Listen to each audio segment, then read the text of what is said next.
The World War II Museum is the nation's newest exhibit on the Great War and one of the most impressive.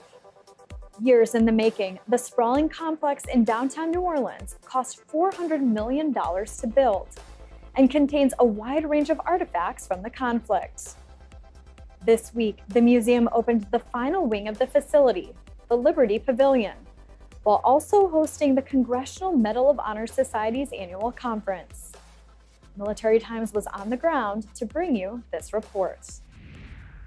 So we're here at the National World War II Museum, and this is an amazing week of celebrations.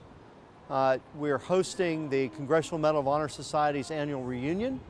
So we have the surviving Medal of Honor recipients here for a variety of community programs and also their internal meetings.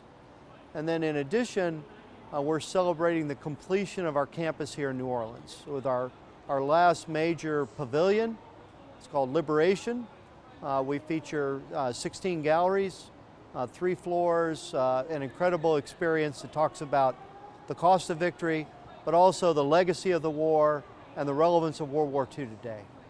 The Medal of Honor recipients have a series of community activities. Today, they're actually a forum where they're talking about service and patriotism and legacy, but they'll also travel to local schools and have engagement with high school kids and others in the local community.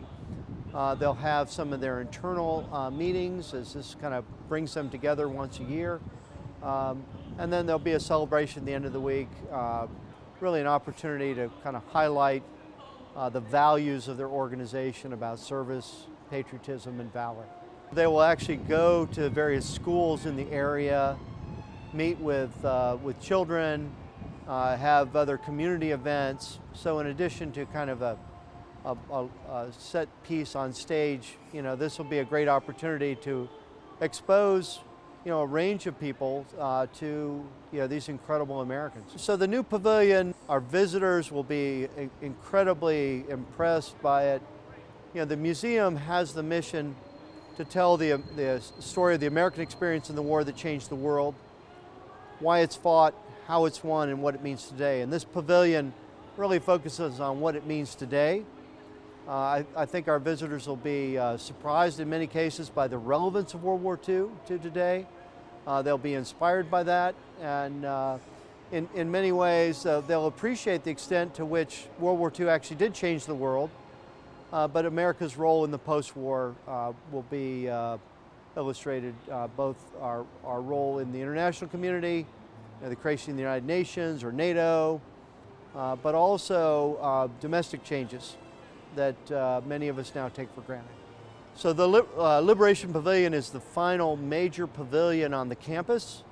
We're completing a $400 million Road to Victory capital campaign, but the campus itself started now 23 years ago with the D-Day Museum. The original part of the museum is now called the Louisiana Memorial Pavilion. Features some incredible artifacts there. And then over time, the museum has expanded. We have the Solomon Victory Theater, which features Beyond All Boundaries. Here to my left is the Campaigns of Courage, which features major galleries on the road to Tokyo and the road to Berlin. Behind me is the Freedom Pavilion and the Boeing Center, which features incredible aircraft. It's suspended from the ceiling that visitors can see at different levels, but also, ground vehicles, tanks, ambulances. And then finally, the newest pavilion will really set up for the visitor a capstone experience. And then I think many visitors, may see this almost as a museum within a museum.